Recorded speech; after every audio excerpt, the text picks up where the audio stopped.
For more episode subscribes के novels Hindi channel. मेनू दिखाओ। उपन्यास ऑनलाइन पूरा पढ़ें। उपन्यास बिन। उपन्यास जब से मैंने अपना क्षेत्र दान करना शुरू किया, मैं युगों युगों में महान सम्राट बन गया। अध्याय 51। जब से मैंने अपना क्षेत्र दान करना शुरू किया, मैं युगों युगों में महान सम्राट बन गया।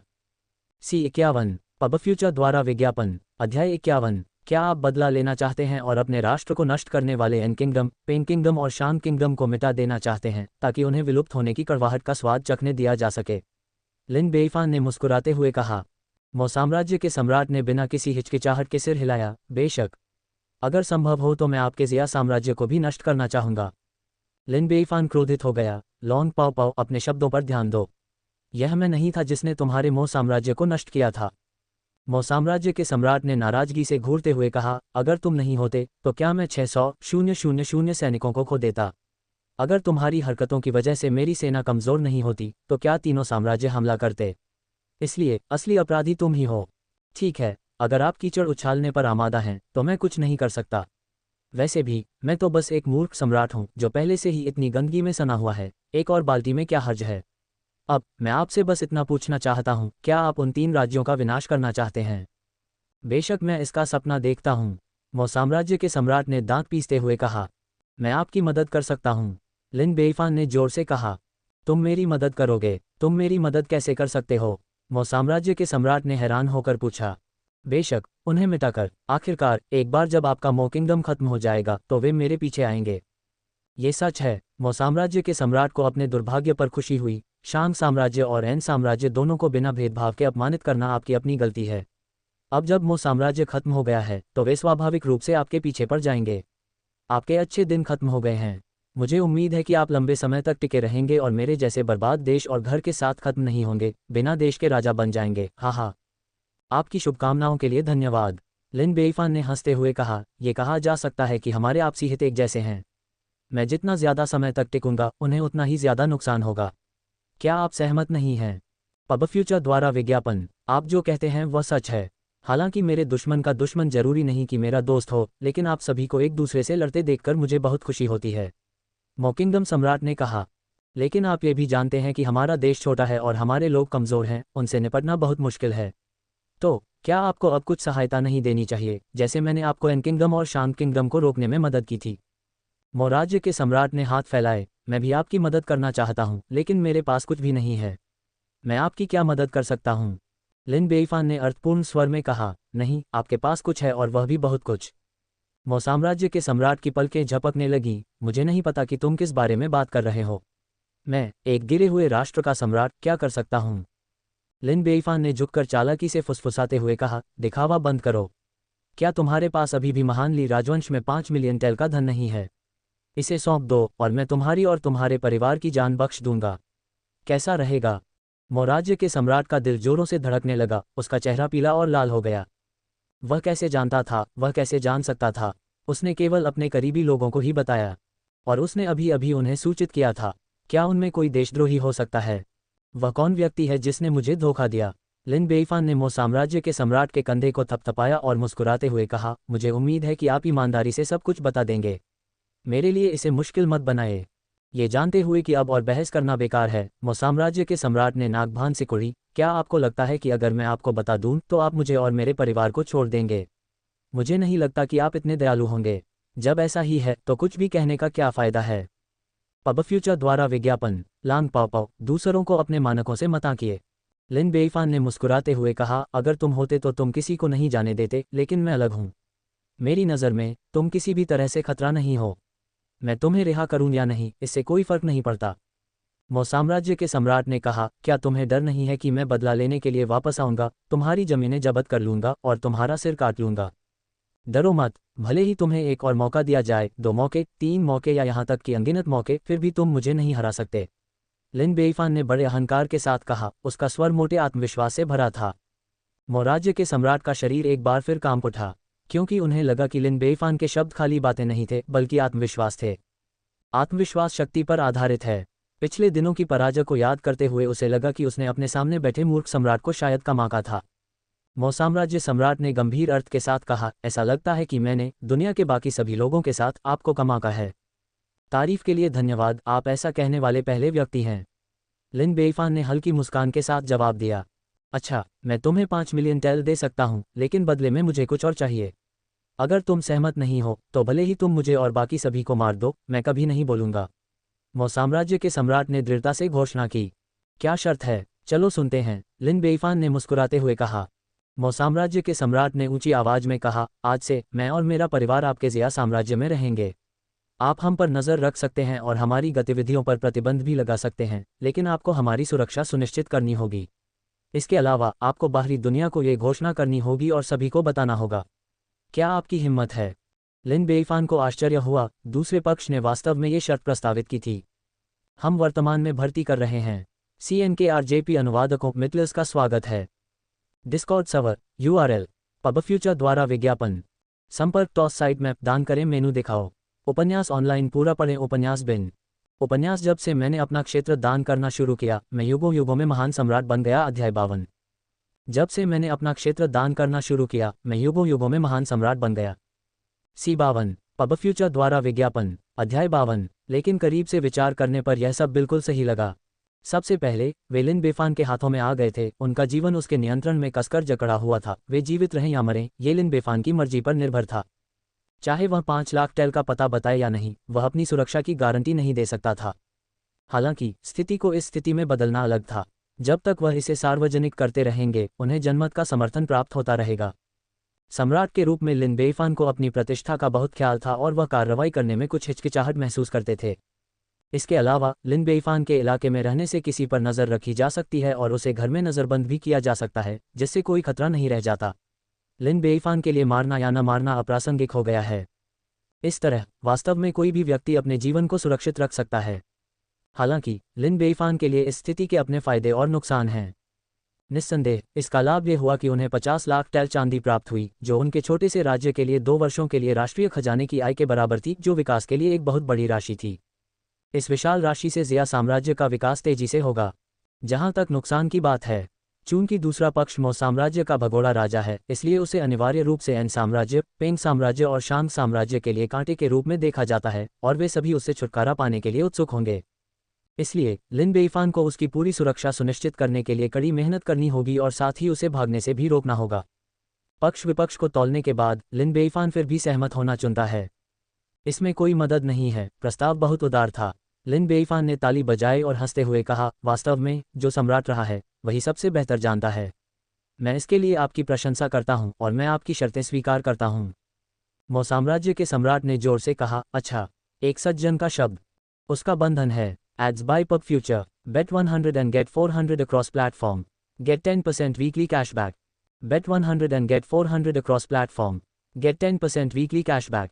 YOLO 247.co। इसके बाद लिन बेईफान ने मामले को सार्वजनिक कर दिया। हर कोई हैरान था। किसने सोचा होगा कि मो साम्राज्य का भागता हुआ सम्राट वास्तव में छोटे मूर्ख सम्राट के हाथों में पड़ जाएगा। इसके अलावा दोनों पक्षों के बीच 5 मिलियन टेल का वादा भी हुआ है। इस छोटे मूर्ख सम्राट को किस प्रकार का भाग्य मिला है कि उसे इतना लाभ हुआ है। ये वास्तव में ईर्ष्या योग्य है। हर कोई चर्चा में व्यस्त था। इस समय लिन बेईफान एक शांत प्रांगण में पहुंचे जहां मो साम्राज्य के सम्राट और उनके परिवार को नजरबंद रखा गया था। मैंने पहले ही दुनिया को ये बात बता दी है। अब अपना वादा पूरा करने की बारी आपकी है, लिन बेईफान ने कहा। कोई बात नहीं, 5 मिलियन टेल मो साम्राज्य में छिपे हुए हैं। सम्राट ने लिन बेईफान को खजाने का स्थान बताया, जिसने तब यूनुच लियू को व्यक्तिगत रूप से इसे प्राप्त करने का निर्देश दिया। 5 दिन बाद नपुंसक लियू वापस लौटा और अपने साथ 5 मिलियन टेल मूल्य का सोना, चांदी और जवाहरात लेकर आया। लिन बेईफान बहुत खुश था। 5 मिलियन टेल चांदी के साथ वह कई काम कर सकता था। चूंकि मो साम्राज्य के सम्राट ने अपना वादा पूरा कर दिया है, इसलिए अब मेरा भी अपना वादा पूरा करने का समय आ गया है। मो साम्राज्य के सम्राट को ड्यूक ऑफ मो की उपाधि प्रदान करें, जिसमें ड्यूक को दिए जाने वाले सभी विशेषाधिकार शामिल हों। ड्यूक ऑफ मो और उनके परिवार को राजधानी शहर की सीमाओं के भीतर स्वतंत्र रूप से घूमने की अनुमति दें और उनकी पूरी सुरक्षा की व्यवस्था करें। हाँ महाराज। लिन बेईफान का फरमान प्राप्त करने पर मो साम्राज्य के सम्राट को अपने दिल में राहत का एहसास हुआ। ड्यूक ऑफ मो की उपाधि प्राप्त करने तथा ड्यूक के सभी विशेषाधिकार प्राप्त करने से कम सम्राट की गरिमा तो सुरक्षित रही। इस प्रकार मो साम्राज्य के सम्राट और उनका परिवार ज़िया साम्राज्य की राजधानी शहर में बस गए। इस समय याओ याओ उत्साह से दौड़ी, छोटे मूर्ख सम्राट, मैंने सुना है कि आपने 5 मिलियन टेल चांदी बनाई है। मेरे बिना आप ये पैसा नहीं कमा सकते थे। आप मुझे कैसे चुकाने की योजना बना रहे हैं? अपनी मनमोहक बड़ी बड़ी आंखें झपकाते हुए उसने एक पागलपन भरा संकेत दिया। Ads by Pub future. 100 का दांव लगाएं और पूरे प्लेटफॉर्म पर 400 पाएं। 10% साप्ताहिक कैशबैक पाएं। 100 का दांव लगाएं और पूरे प्लेटफॉर्म पर 400 पाएं। 10% साप्ताहिक कैशबैक पाएं। YOLO247.co। लिन बेईफान ने शर्म से अपना सिर नीचे कर लिया। मेरे पास तुम्हें चुकाने के लिए कुछ भी नहीं है, इसलिए मैं अपना शरीर अर्पित कर दूंगा। जब भी तुम चाहो, जिस भी स्थिति में चाहो, मैं तुम्हारी बात मान लूंगा। याओ याओ का चेहरा गुस्से से लाल हो गया और उसने जोर से गाली दी, तुम विकृत हो। सपने देखते रहो, अगर तुम चाहो भी तो मैं सहमत नहीं होऊंगी। मैं पूछ रही हूं कि क्या तुम्हें मुझे पैसे का हिस्सा देना चाहिए। याओ याओ, ऐसा मत करो, पैसों के बारे में बात करने से रिश्तों को नुकसान पहुंचता है। लिन बेईफान ने उसे मनाने की कोशिश की, लेकिन रिश्तों के बारे में बात करना जेब पर असर डालता है, आप जानते हैं। किसी के लिए कुछ पैसे कमाना आसान नहीं है, और आप याओ याओ जैसे स्मार्ट और क्यूट व्यक्ति को मना नहीं करेंगे, है ना? मैं लालची नहीं हूं, बस 2 मिलियन ही काफ़ी होंगे। याओ याओ की आंखें सोने की चमक से चमक उठीं। लिन बेईफान ने अपनी मुट्ठियां भींच लीं और अंततः अपना मन बना लिया, ठीक है, तो मैं तुम्हें एक हिस्सा दूंगा। ये कहते हुए वह अध्ययन कक्ष में चला गया और एक बक्सा पकड़े हुए बाहर आया। याओ याओ, ये पैसे तुम्हारे लिए हैं। यहाँ कितना है? याओ याओ ने उत्सुकता से पूछा। लिन बेईफान ने कहा, अंदर 100 मिलियन टेल चांदी है। याओ याओ ने उपहास किया, आप मजाक कर रहे हैं, इतना पैसा कैसे हो सकता है? यदि आपको विश्वास न हो तो इसे खोलकर स्वयं देख लीजिए। याओ याओ ने बक्सा खोला और देखा कि उसमें केवल एक सफ़ेद कागज़ का टुकड़ा था जिस पर लाल रंग का दिल बना हुआ था। याओ याओ हैरान था, छोटे मूर्ख सम्राट, तुम्हारा क्या मतलब है? यह आपके लिए पैसा है, 100 मिलियन टेल चांदी। याओ याओ ने अंदर पड़े कागज़ के टुकड़े को पकड़ लिया। क्या सिर्फ इस कागज़ पर दिल बना हुआ है और इसकी कीमत 100 मिलियन टेल है? हाँ, क्योंकि यह मेरी संपूर्णता को दर्शाता है।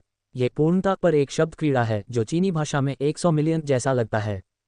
याओ याओ, इस समय लिन बेईफान खांसते हुए बोला, ठीक है, तुमने कहा था कि तुम्हें केवल 2 मिलियन टेल चाहिए।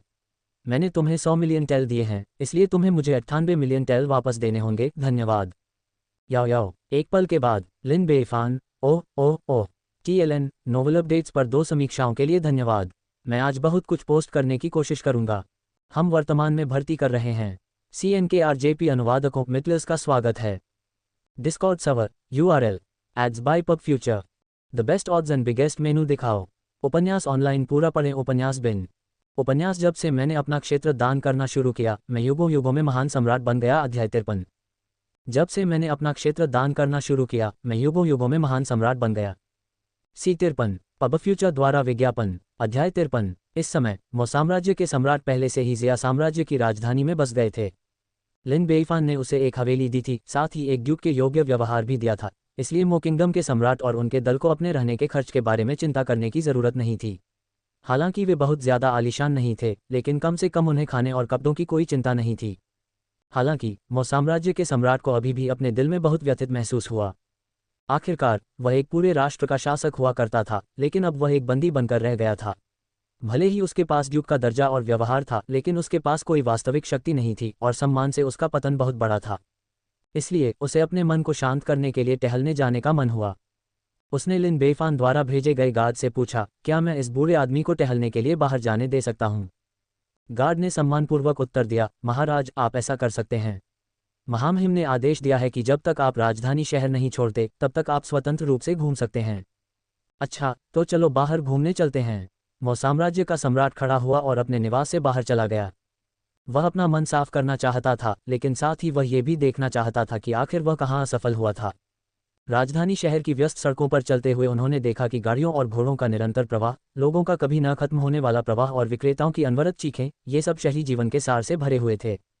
मो साम्राज्य का सम्राट आश्चर्यचकित रह गया। ये स्थान उसके अपने मो साम्राज्य की राजधानी से भी अधिक व्यस्त था तथा वाणिज्य भी कहीं अधिक विकसित था। लेकिन ऐसा नहीं होना चाहिए। मो साम्राज्य ज़िया साम्राज्य से अधिक समृद्ध था, इसलिए मो साम्राज्य की राजधानी ज़िया साम्राज्य की तुलना में अधिक व्यस्त होनी चाहिए। इसके अलावा यह एक मूर्ख सम्राट द्वारा शासित शहर था। तार्किक रूप से कहें तो क्या एक मूर्ख सम्राट के शासन में एक शहर की स्थिति बदतर नहीं होनी चाहिए? तो फिर यह स्थान इतना समृद्ध क्यों प्रतीत हुआ? आपकी राजधानी वाकई बहुत चहल पहल वाली है। क्या ये हमेशा से ऐसा ही रहा है? मो साम्राज्य के सम्राट ने पूछा। गार्ड ने अपना सिर हिलाया। आपके सवाल के जवाब में, पहले ऐसा नहीं था। पिछले कुछ महीनों में ही यहाँ चहल पहल बढ़ने लगी है। ये कुछ महीने कब से? पब फ्यूचर द्वारा विज्ञापन। लगभग 3 महीने पहले। ये सब तब शुरू हुआ जब महामहिम ने सभी को खनन, बंजर भूमि को पुनः प्राप्त करने और नहरें खोदने के लिए संगठित किया। मौर्य के सम्राट आश्चर्यचकित रह गए। उस समय उसे स्पष्ट रूप से याद है कि यह उस समय की बात है जब वह एक बार फिर लिन बेईफान से हार गया था। लिन बेईफान विजयी होकर लौटे और फिर उन्होंने सभी को खनन, बंजर भूमि को पुनः प्राप्त करने और नहर खोदने के लिए संगठित करना शुरू कर दिया। उन्होंने 10 लाख से ज़्यादा लोगों को इकट्ठा किया, न सिर्फ उन्हें भोजन मुहैया कराया बल्कि बहुत ज़्यादा मजदूरी भी दी। उस समय मैंने उनका पैसा बर्बाद करने के लिए मजाक भी उड़ाया था, क्योंकि मुझे यकीन था कि राष्ट्रीय खजाना इसे बर्दाश्त नहीं कर पाएगा और दिवालिया हो जाएगा। लेकिन अब मेरा अपना देश गिर गया है, जबकि वह नहीं गिरा है। बाद में मुझे पता चला कि उनकी स्थिरता का कारण ये था कि उन्होंने सीमेंट से एक प्रकार का घर बनाया था जो लंबा, मजबूत और अविश्वसनीय रूप से सस्ता था। यह एक बेस्ट सेलर था जिसने जल्दी ही फंड वापस पा लिया और फिर उन्होंने बड़ी मात्रा में पैसा खर्च करना जारी रखा। वह पूरी तरह हैरान था। इस सब बेमतलब की हलचल का क्या मतलब था? क्या इतना समय और प्रयास खर्च करने के बाद वे सीधे मकान नहीं बना सकते थे? क्या वे सीधे मकान नहीं बेच सकते थे? क्या ऐसा करके आप और भी अधिक धन नहीं कमा सकेंगे? उसने ये समझने की कोशिश करना बंद कर दिया है। आखिरकार मूर्ख सम्राट हमेशा ऐसे तरीकों से काम करता है जो बाकी सभी से अलग होते हैं। अभी तो वह बस ये जानने को उत्सुक है कि वह कंक्रीट का घर कैसा दिखता है। क्या आप मुझे कंक्रीट का घर दिखाने ले चलेंगे? हाँ मेरे स्वामी, कृपया मेरे पीछे आइए। वे निर्माण स्थल पर धूपबत्ती जलने के आधे समय से भी कम समय में पहुंच गए। उस समय हजारों मजदूर व्यस्तता से मकान बना रहे थे। कंक्रीट के मकानों की कतारें पहले से ही जमीन से उभर आई थीं, जो एक शानदार प्रदर्शन में बड़े करीने से व्यवस्थित थीं। मौर्य के सम्राट को अपने दिल में गहरी हैरानी हुई। मौर्य में अपने समय के दौरान उन्होंने कभी इतने बड़े पैमाने पर श्रम दृश्य नहीं देखा था। अब सचमुच उसकी आंखें खुल गई थीं। पब फ्यूचर द्वारा विज्ञापन। लॉर्ड ड्यूक, ये कंक्रीट के घर हैं। हमने पहले ही 3000 से ज़्यादा घर बना लिए हैं। तो ये हैं कंक्रीट के घर। साम्राज्य के सम्राट ने चारों ओर देखा और आश्चर्य से कहा, ये कंक्रीट के घर वाकई उतने ही मजबूत हैं जितना किंवदंतियों में बताया गया है, और ये इतनी जल्दी बन जाते हैं। ये चमत्कार है। ऐसे घरों को कम से कम 50 टैल में बेचा जाना चाहिए, लेकिन आपका सम्राट इन्हें केवल 25 टैल में कैसे बेच रहा है? ये स्पष्ट रूप से घाटा है। जैसे ही उसने कंक्रीट के मकान देखे, उसकी शाही आदतें जाग उठीं। इस बात पर विचार किया जा रहा है कि घर से पैसा कैसे कमाया जाए ताकि राष्ट्रीय खजाने की आय में वृद्धि हो सके। तभी वहां से गुजर रही एक बुजुर्ग महिला बोली, अरे अरे अरे, बकवास मत करो, 25 टैल पहले से ही बहुत महंगे हैं। अगर कुछ दिन हिचकिचाहट न होती तो इसे 20 टैल में खरीदा जा सकता था। ये पूरे 5 टैल ज्यादा चांदी है। उसके स्वर में गहरा खेद था। साम्राज्य का सम्राट खुद को रोक नहीं सका और चुपचाप खुद पर हंसने लगा। वह जानता था कि 5 टैल चांदी उसके लिए कोई मायने नहीं रखती, लेकिन आम लोगों के लिए यह एक बड़ी रकम थी जिसके लिए सावधानीपूर्वक बजट बनाने की आवश्यकता थी। 25 टैल तो पहले से ही बहुत सस्ते हैं। उसी गुणवत्ता के नीले ईंट के घर के लिए आप इसे 50 टैल में भी नहीं खरीद पाएंगे। साम्राज्य के सम्राट ने कहा, आपने सही बात कही है, लेकिन कौन नहीं चाहेगा कि यह और भी सस्ता हो? बुढ़िया ने आह भरी, हम सभी गरीब आम लोग हैं। हमारी सालाना आय 2 ताल चांदी से भी कम हुआ करती थी। 1 साल तक कड़ी मेहनत करके और बचत करके भी हम 1 ताल चांदी नहीं बचा पाए, इसलिए हम ऐसा घर नहीं खरीद सकते। इसलिए हर कोई जहां भी संभव हो बचत करने की उम्मीद करता है। मौर्य के सम्राट को आश्चर्य हुआ, आपकी आय इतनी कम है, आप सीमेंट का घर कैसे खरीद सकते हैं? मैं किश्तों में भुगतान कर रहा हूं, हर महीने थोड़ा थोड़ा। एक बार जब सारा पैसा चुका दिया जाएगा तो घर सुरक्षित रूप से हमारा हो जाएगा। क्या आपको ये डर नहीं है कि आप भुगतान न कर पाएंगे और आपका मकान वापस ले लिया जाएगा? बिल्कुल नहीं, क्योंकि मेरे पति अब एक खनिक हैं। बुढ़िया ने गर्व से कहा, वह निर्माण स्थल पर काम करता है, 300 वेन प्रति माह कमाता है। वेतन अच्छा है और नौकरी स्थिर है। फिर हम घर के लिए हर महीने 50 वेन निकालते हैं, जिससे हमारे पास 250 वेन बचते हैं। ये 250 वेन काफ़ी ज़्यादा बचत हैं, जिनका इस्तेमाल हम अपनी ज़िंदगी को बेहतर बनाने के लिए कई अच्छी चीज़ें खरीदने में कर सकते हैं। अब हमारे पास घर और पैसा दोनों हैं, हमारा जीवन अधिकाधिक आशाजनक होता जा रहा है। उसी समय मौर्य के सम्राट के मन में बिजली की एक कौंध कौंधी। हम वर्तमान में भर्ती कर रहे हैं। CNKRJP अनुवादकों मित्लर्स का स्वागत है। Discord server URL Pub Future द्वारा विज्ञापन। संपर्क टॉस साइट मैप दान करें मेनू दिखाओ। उपन्यास ऑनलाइन पूरा पढ़ें। उपन्यास बिन। उपन्यास जब से मैंने अपना क्षेत्र दान करना शुरू किया, मैं युगों युगों में महान सम्राट बन गया। अध्याय 54। जब से मैंने अपना क्षेत्र दान करना शुरू किया, मैं युगों युगों में महान सम्राट बन गया। C54 पब फ्यूचर द्वारा विज्ञापन। अध्याय 54। हम सभी गरीब आम लोग हैं। हमारी सालाना आय 2 ताल चांदी से भी कम हुआ करती थी। 1 साल तक कड़ी मेहनत करके और बचत करके भी हम 1 ताल चांदी नहीं बचा पाए, इसलिए हम ऐसा घर खरीदने में असमर्थ थे। लेकिन अब मेरे पति एक खनिक हैं जो 300 वेन प्रति माह कमाते हैं। वेतन अच्छा है और नौकरी स्थिर है। मात्र 50 वेन प्रति माह खर्च करके हम एक अच्छा घर खरीद सकते हैं। फिर हम घर के लिए हर महीने 50 वेन निकालते हैं, जिससे हमारे पास 250 वेन बचते हैं। ये 250 वेन काफ़ी ज़्यादा बचत हैं, जिनका इस्तेमाल हम अपनी ज़िंदगी को बेहतर बनाने के लिए कई अच्छी चीज़ें खरीदने में कर सकते हैं। अब हमारे पास घर और पैसा दोनों हैं, हमारा जीवन अधिकाधिक आशाजनक होता जा रहा है। ये वाक्य बिजली की निरंतर चमक की तरह मोराज्य के सम्राट के मस्तिष्क पर प्रहार करते रहे। ऐसा लग रहा था जैसे वह आकाश और धरती को अलग कर रहा हो, जिससे उसे ऐसा लग रहा था जैसे कोहरा छटकर नीला आकाश दिख रहा हो। तो यह ऐसा ही है। मुझे आखिरकार समझ में आ गया कि उसने इतनी ज़्यादा मजदूरी क्यों दी। इसका उद्देश्य अर्थव्यवस्था को पुनर्जीवित करना, लोगों की आजीविका में सुधार करना और नागरिकों को जल्दी से जल्दी समृद्ध बनाना था। मौ साम्राज्य के सम्राट ने खुद से कहा। एक सम्राट के रूप में वह अर्थव्यवस्था को पुनर्जीवित करने के कई तरीके जानते थे, जैसे श्रम करों और शुल्कों को कम करना, वाणिज्य, उत्पादन, खेती आदि को प्रोत्साहित करना। हालांकि कोई भी तरीका सीधे तौर पर धन वितरित करने जितना तेज नहीं है। उन पारंपरिक तरीकों को कोई भी प्रभाव दिखाने में वर्षों लग जाएंगे। लेकिन लोगों को सीधे पैसे देने से कुछ ही महीनों में सभी लोग अमीर बन गए और उनके पास अधिक पैसा आ गया। जेब में पैसा होने पर लोग स्वाभाविक रूप से अपने जीवन स्तर में सुधार के बारे में सोचते हैं और पहली प्राथमिकता आवास होती है। हर कोई ऐसे घर में रहना चाहता है जो बड़ा, अच्छा, मजबूत और किफ़ायती हो। तो उन्होंने मकान बेचना शुरू कर दिया, कम कीमत पर सीमेंट के मकान बेचने शुरू कर दिए। ऐसा करके उन्होंने न केवल धनराशि वापस प्राप्त की, बल्कि आम लोगों को बेहतर घरों में रहने में भी सक्षम बनाया। आम लोगों के पास अब मकान और पैसा दोनों थे। स्वाभाविक रूप से वे बेहतर जीवन की इच्छा रखने लगे और अधिक खर्च करने लगे। इस प्रकार संपूर्ण अर्थव्यवस्था पुनर्जीवित हो गई और हर कोई अमीर हो गया तथा जीवन बेहतर से बेहतर होता गया। पब फ्यूचर द्वारा विज्ञापन। इस पूरी प्रक्रिया के दौरान राष्ट्रीय खजाने को जरा सी भी हानि नहीं हुई, बल्कि लाभ ही हुआ। आम लोगों को भी कोई नुकसान नहीं हुआ, उनके पास पैसा और मकान दोनों थे। सभी लोग समृद्ध हो गए और अपनी इच्छानुसार जीवन जीने लगे। ये तो सचमुच एक आर्थिक चमत्कार है, मौ साम्राज्य के सम्राट ने कांपती आवाज में कहा। अर्थव्यवस्था को पुनर्जीवित करने और लोगों की आजीविका में सुधार लाने का ऐसा तरीका अनसुना था, अनदेखा था और उनकी कल्पना की सीमाओं को तोड़ता था। पूरे इतिहास में मैंने कभी किसी सम्राट को ऐसा करने की हिम्मत करते नहीं देखा। यह अकल्पनीय है। न केवल दूसरे पक्ष ने इसके बारे में सोचा, बल्कि उन्होंने इसे पूरा भी किया। ऐसा राक्षस, मौ साम्राज्य के सम्राट ने आह भरी। इस समय उसे लिन बेईफान, इस छोटे मूर्ख सम्राट के बारे में पूरी तरह से नई समझ थी, क्योंकि उसने सुना था कि ये सारी नीतियां अकेले उसके द्वारा जबरदस्ती लागू की गई थीं। उस समय पूरा न्यायालय, नागरिक और सैन्य अधिकारी दोनों ही इसके विरोध में थे। प्रतिरोध जबरदस्त था और पूरी ताकत से आगे बढ़ने के लिए उन्हें कई अधिकारियों को बर्खास्त करना पड़ा। यदि यह एक शक्तिशाली दृढ़ संकल्प, प्रचुर साहस और अद्वितीय आत्मविश्वास के लिए नहीं होता, कोई भी सचमुच इतना लापरवाह होने का साहस नहीं कर सकता। अन्यथा राष्ट्र का पतन और परिवार का विनाश निश्चित हो जाएगा। ऐसा लगता है कि मैंने सचमुच इस सम्राट को कम आंका है। मौ साम्राज्य के सम्राट ने अपना सिर हिलाया, उनके चेहरे पर आत्मा मजाक वाली मुस्कान थी। पूरी दुनिया ने उन्हें कमतर आंका है, उन्हें मूर्ख सम्राट कहा है। वास्तव में उनके विचार और दृष्टि बहुत पहले ही सामान्य से परे हो चुके हैं, जिन्हें आम जनता द्वारा गलत समझा जाता है। किसी और बात का जिक्र न करें, लेकिन इस एक अभिनव कार्य के साथ वे इतिहास में अमर होने के योग्य हैं। उनकी प्रसिद्धि युगों तक बनी रहेगी। इस समय वह लिन बेईफान के हाथों अपनी लगातार हार को याद करने से खुद को रोक नहीं पाया। क्या ऐसा नहीं था कि वे महज दुर्घटनाएं थीं?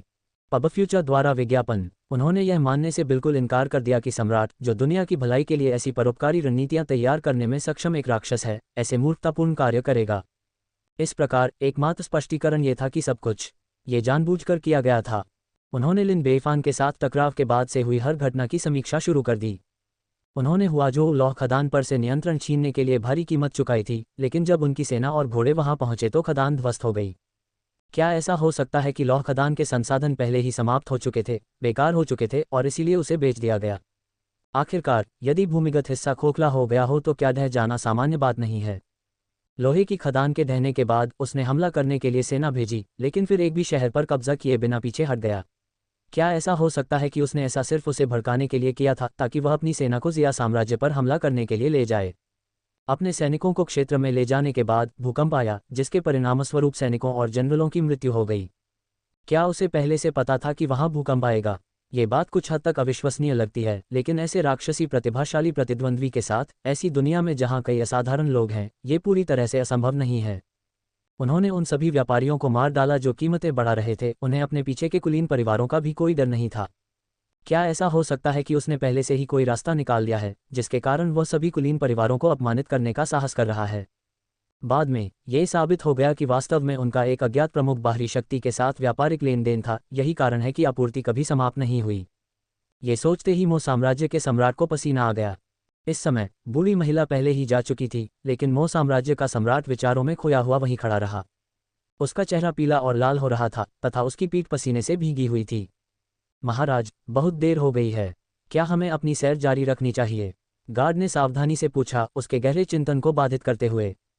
मो साम्राज्य के सम्राट ने कुछ थके हुए से दिखते हुए हाथ हिलाकर कहा, अब और नहीं चलना है, चलो वापस चलें। हम वर्तमान में भर्ती कर रहे हैं। CNKRJP अनुवादकों मिटलर्स का स्वागत है। डिस्कॉर्ड सर्वर URL पबफ्यूचर द्वारा विज्ञापन संपर्क टॉस साइट मैप दान करें मेनू दिखाओ। उपन्यास ऑनलाइन पूरा पढ़ें। उपन्यास बिन उपन्यास जब से मैंने अपना क्षेत्र दान करना शुरू किया, मैं युगों युगों में महान सम्राट बन गया। अध्याय 55। जब से मैंने अपना क्षेत्र दान करना शुरू किया, मैं युगों युगों में महान सम्राट बन गया। C55 पबफ्यूचर द्वारा विज्ञापन अध्याय 55। पिछले कुछ दिनों में एम्पायर सैंडबॉक्स के माध्यम से लिन बेईफान ने देखा कि मो साम्राज्य के सम्राट और उनका परिवार कम प्रोफाइल रख रहे थे, बल्कि विनम्रता से व्यवहार कर रहे थे, जिससे उन्हें संतुष्टि में सिर हिलाना पड़ा। हकीकत में अगर वे भाग भी गए होते तो भी लिन बेईफान को इसकी परवाह नहीं होती, क्योंकि ये लोग अब कोई खतरा नहीं थे। अगर भविष्य में उन्हें वापसी का मौका भी मिले तो भी वे उसके लिए कोई खतरा नहीं होंगे। ऐसा इसलिए क्योंकि उसके पास एम्पायर सैंडबॉक्स का धोखा था और राष्ट्रीय शक्ति की वृद्धि के साथ उसकी ताकत तेजी से बढ़ती रहेगी। जब तक कोई व्यक्ति भाग्य का पुत्र न हो और उसके पास भी ऐसा ही धोखा न हो, तब तक उसे स्थिति को बदलने का मौका कभी नहीं मिलेगा। इस समय एन किंगडम, शांग किंगडम और पेन किंगडम ने आखिरकार मो किंगडम पर विजय प्राप्त कर ली थी। भूमि पर विवाद के कारण तीनों देशों के बीच कुछ घर्षण हुआ, लेकिन अंत में उन्होंने बातचीत के माध्यम से क्षेत्र को विभाजित कर लिया। मूलतः ये सोचा गया था कि क्षेत्र का विस्तार करने से एक नई शुरुआत होगी। हालांकि तीनों राज्यों को धीरे धीरे एहसास हो गया कि मामला ऐसा नहीं था। सबसे पहले उन्हें पता चला कि मो साम्राज्य के शहरों में लगभग सभी मूल्यवान सामान लूट लिए गए थे, यहाँ तक कि खाद्य आपूर्ति भी पूरी तरह से नष्ट हो गई थी। फिर उन्होंने पाया कि मो साम्राज्य के क्षेत्रों में खनिज संसाधन समाप्त हो गए हैं और खनन के लिए कुछ भी नहीं बचा है। अंत में उन्होंने देखा कि मो किंगडम के चावल के खेतों में कुछ गड़बड़ हो गई थी। मिट्टी की उर्वरता बहुत कम हो गई थी। कई चावल के पौधे और फलों के पेड़ कुपोषित और मुरझा गए थे, जो अनाज या फल देने में असमर्थ थे। यहाँ तक कि जंगल में हरे पेड़ और जंगली घास भी सूखने लगे, जिससे धीरे धीरे धरती नंगी दिखने लगी और पक्षियों, जानवरों, कीड़ों और मछलियों की संख्या भी कम हो गई। वे सभी अचंभित थे। उन्होंने इस भूमि पर विजय पाने के लिए बहुत प्रयास किए थे, सैनिकों की बलि दी थी और कमांडरों को खोया था, जिसका अब कोई मूल्य नहीं रह गया था।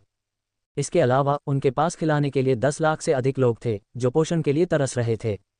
पबफ्यूचर द्वारा विज्ञापन उन्हें कोई लाभ नहीं मिला, बल्कि ढेर सारी परेशानियां ही हाथ लगीं। तीनों राज्यों के सम्राट को अचानक निराशा का एहसास हुआ। यहाँ क्या हो रहा है? मो किंगडम पहले ऐसा नहीं था। भूतपूर्व मो साम्राज्य संसाधनों से समृद्ध था, उपजाऊ भूमि और मजबूत आबादी वाला। लेकिन अब यह एक ऐसे राज्य में बदल गया है। लांग पाओपाओ ने यह सब कैसे प्रबंधित किया? एक अच्छा देश उसके हाथों बर्बाद हो गया। कोई आश्चर्य नहीं कि वह भाग गया और हमारे लिए ऐसी गंदगी छोड़ गया। यहाँ तक कि जिया साम्राज्य का मूर्ख सम्राट भी इससे बेहतर है। कितना क्रोधजनक! मैं उसे अभी मार डालना चाहता हूँ। मो राज्य का सम्राट, जिसने अनजाने में एक बड़ा दोष अपने ऊपर ले लिया था, जोर से चीखने लगा। शांग साम्राज्य के शाही महल में शांग साम्राज्य के सम्राट ने सिरदर्द से पूछा, मेरे मंत्रियों, क्या आपके पास कोई अच्छी रणनीति है? प्रधानमंत्री ने ऊंची आवाज में कहा, महाराज, हमारे पास उन लाखों शरणार्थियों को खिलाने के लिए पर्याप्त भोजन नहीं है। उन्हें यहाँ रखने से अशांति फैल सकती है। लेकिन जिया किंगडम वर्तमान में खनन, भूमि पुनः प्राप्त करने और नहरों की खुदाई कर रहा है। क्या उन्हें जनशक्ति की बहुत आवश्यकता नहीं है? इसलिए आपका विनम्र सेवक सुझाव देता है कि हम इन सभी शरणार्थियों को जिया किंगडम ले जाएं। शांग साम्राज्य के सम्राट की आंखें चमक उठी। अच्छा विचार है, चलो ऐसा करते हैं। सबसे पहले हम इस बोझ से छुटकारा पा सकते हैं। दूसरे, इससे उनके खाद्य भंडार कम हो जाएंगे और वे अपने ही जाल में फंस जाएंगे। हाँ, महामहिम बुद्धिमान हैं। इस प्रकार उन्होंने पूरे मो साम्राज्य में जोर जोर से घोषणा करके शरणार्थियों को उकसाया। हमारे पास भोजन नहीं है, लेकिन जिया साम्राज्य के पास है। यदि आप पेट भर खाना चाहते हैं तो जिया किंगडम की ओर चलें। उनके पास भरपूर मात्रा में भोजन है, जो आपको जीवित रखने की गारंटी देता है। पबफ्यूचर द्वारा विज्ञापन। इस तरह के प्रोत्साहन के बाद शरणार्थी बड़ी आशा से भरकर जिया साम्राज्य के लिए रवाना हुए।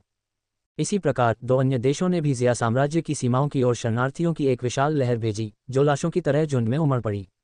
भारी संख्या से अभिभूत जिया साम्राज्य के सैनिक अत्यधिक सतर्क थे, मानो वे किसी दुर्जय शत्रु का सामना कर रहे हों।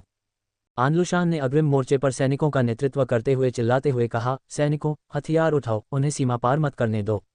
अगर वे सीमा पार करेंगे तो उनसे सैन्य कानून के तहत निपटा जाएगा। हाँ जनरल, सैनिकों ने एक स्वर में जवाब दिया, अपने भले और ढाल उठाए। तभी आनलुशान ने आगे शरणार्थियों के समुद्र की ओर चिल्लाते हुए कहा, ये भूमि जिया साम्राज्य की है, आगे बढ़ने की अनुमति नहीं है। यदि आप और करीब आए तो ये जनरल कोई दया नहीं दिखाएगा। शरणार्थी हताश होकर विनती करने लगे, कृपया हमें कुछ खाने को दो, हमने बहुत दिनों से पूरा खाना नहीं खाया है। एक कटोरी दलिया भी चलेगा, मैं तो सचमुच भूख से मरने वाला हूँ। जब तक मुझे पूरा खाना मिलता रहेगा मैं कुछ भी करूँगा। कृपया मैं आपसे भीख मांगता हूँ। चायुक्सिन ने करुणा से देखा और कहा, जनरल एन, उन्हें आने दो। महामहिम ने कहा है कि हमें सभी शरणार्थियों को स्वीकार करना चाहिए, चाहे वे किसी भी देश से आए हों। एनलुशान विचलित रहे, महामहिम ने ऐसा कहा था, लेकिन एक जनरल को विदेश में निर्णय लेने का अधिकार है। इन शरणार्थियों को स्पष्ट रूप से उन 3 देशों द्वारा जानबूझकर यहाँ भेजा गया है। 10 लाख से अधिक की आबादी के साथ क्या आपको लगता है कि हमारा देश इतने लोगों का भरण पोषण कर सकता है? हम दूसरे देशों के नागरिकों की देखभाल नहीं कर सकते और अपने देश की उपेक्षा नहीं कर सकते। इसके अलावा अगर दुश्मन के जासूस उनके दल में घुस आए तो क्या होगा? इससे उत्पन्न होने वाली समस्याओं की जिम्मेदारी कौन लेगा? एनलुशान ने भारी और दृढ़ स्वर में कहा, एक कमांडर के रूप में कोई भी नर्म दिल नहीं हो सकता है। जनरल चाय, आप सैन्य नेताओं के एक कुलीन परिवार में पैदा हुए थे, आपको इस सिद्धांत को मुझसे बेहतर समझना चाहिए। चायुक्सिन ने जवाब दिया, मैं सिद्धांत को समझता हूं, लेकिन हम स्थिति को अनदेखा नहीं कर सकते। मुझे लगता है कि यहाँ अधिकांश लोग शरणार्थी हैं। यह एक कठिन निर्णय है। क्यों न इस मामले की रिपोर्ट महामहिम को दी जाए और उन्हें अंतिम निर्णय लेने दिया जाए। आनलुशान ने अपना सिर घुमाकर देखा और एक क्षण बाद सिर हिलाकर कहा, बहुत अच्छा। हम वर्तमान में भर्ती कर रहे हैं। CNKRJP अनुवादकों मित्लर्स का स्वागत है। डिस्कॉर्ड सर्वर URL पबफ्यूचर द्वारा विज्ञापन संपर्क टॉस साइट मैप दान करें मेनू दिखाओ। उपन्यास ऑनलाइन पूरा पढ़ें। उपन्यास बिन उपन्यास जब से मैंने अपना क्षेत्र दान करना शुरू किया मैं युगों युगों में महान सम्राट बन गया। अध्याय 56। जब से मैंने अपना क्षेत्र दान करना शुरू किया मैं युगों युगों में महान सम्राट बन गया। C56 पबफ्यूचर द्वारा विज्ञापन अध्याय 56। तात्कालिक स्थिति को देखते हुए चायुक्सिन ने तुरंत एक पत्र लिखा और उसे राजधानी शहर में लिन बेईफान को 8 सौली से अधिक राशि में भेज दिया। एक दिन बाद उन्हें लिन बेईफान का जवाब मिला। चायुक्सिन ने आश्चर्य से लिफाफा पकड़ा और कहा, महामहिम सभी शरणार्थियों को स्वीकार करने के लिए सहमत हो गए हैं। आनलुशान अभी भी कुछ हद तक झिझक रहा था, लेकिन हो सकता है कि उनके बीच जासूस भी मिले हों। चायुक्सिन ने उत्साह के साथ कहा, जनरल एन को चिंता करने की आवश्यकता नहीं है। महामहिम ने पहले ही इस बिंदु पर विचार कर लिया है और पत्र में एक समाधान छोड़ दिया है। कृपया एक नज़र डालें, जनरल एन। इसे पढ़ने के बाद एनलुशान ने राहत की सांस ली और मुस्कुराया, यह एक अच्छी योजना है, चलो इसे इस तरह करते हैं। कुछ ही क्षण बाद सैनिकों का एक समूह मैदान के बीच में आ पहुंचा। उन्होंने जमीन साफ कर रहे किसानों से चिल्लाकर पूछा, क्या आप सब मो किंगडम से हैं? किसानों का समूह एक दूसरे की ओर देखने लगा, उनके दिल घबराहट से भर गए। क्या ऐसा हो सकता है कि जिया साम्राज्य फसल कटने के बाद हिसाब बराबर करने जा रहा था? एक वृद्ध किसान ने आगे बढ़कर सम्मानपूर्वक सिर झुकाया और पूछा, माफ कीजिए सैन्य सरदार, हम वास्तव में मो साम्राज्य से आए हैं। घर में खाने के लिए कुछ नहीं बचा था, इसलिए हम यहाँ आजीविका कमाने आए थे। क्या हमने कोई अपराध किया है? सिपाही ने ठहाका लगाया और कहा, तुमने कुछ भी गलत नहीं किया है। इसके विपरीत तुम एक बेहतरीन अवसर पर ठोकर खाकर गिर पड़े हो। हम तुमसे एक एहसान मांगना चाहते हैं। अगर तुम इसे अच्छी तरह से संभालोगे तो तुम्हें बहुत बड़ा इनाम मिलेगा। सभी किसानों ने राहत की सांस ली। तो बस इतना ही, फिर कोई चिंता नहीं। सैन्य सरदार, ये कौन सा महान अवसर है? क्या आप हमें बता सकते हैं कि क्या हो रहा है? सैनिकों ने हाथ हिलाकर कहा, मेरे पीछे आओ और तुम्हें जल्द ही पता चल जाएगा। तुम एक महत्वपूर्ण व्यक्ति से मिलने जा रहे हो। सबसे पहले अपने हाथ पैर धोना और अपने कपड़े ठीक से साफ करना सुनिश्चित करो। ठीक है, मैं कुछ ही समय में तैयार हो जाऊंगा। मुझे थोड़ा समय दें। पबफ्यूचर द्वारा विज्ञापन। लगभग आधी अगरबत्ती जलाने में लगने वाले समय के बाद किसानों के समूह को सैन्य शिविर में ले जाया गया, जहां उनकी मुलाकात चायुक्सिन से हुई। मैंने जनरल से मुलाकात की है, क्या मैं जान सकता हूं कि क्या कोई आदेश है? औपचारिकताओं की कोई आवश्यकता नहीं है, चायुक्सिन ने मुस्कुराते हुए कहा। मेरे पास आप सभी के लिए एक महत्वपूर्ण मिशन है। यदि आप इसे अच्छी तरह से संभालते हैं तो प्रत्येक व्यक्ति को 500 चांदी के सिक्के दिए जाएंगे। भीड़ बहुत खुश थी। धन्यवाद जनरल, हम ये सुनिश्चित करेंगे कि कार्य पूरा हो। कृपया हमें अपना आदेश दें जनरल। स्थिति ऐसी है, चायुक्सिन ने गंभीरता से कहा, मो साम्राज्य गिर गया है, लेकिन उसके लोग बचे हुए हैं। उन्हें शांग, एन और पेन के 3 देशों द्वारा यहाँ खदेड़ दिया गया है। महामहिम ने अपनी दया से उन्हें शरण देने का फैसला किया है। हालांकि उन्हें डर है कि उनके बीच जासूस हो सकते हैं, इसलिए उन्होंने आप सभी को यहाँ बुलाया है। आप सभी मो किंगडम से हैं और इसके लोगों से परिचित हैं।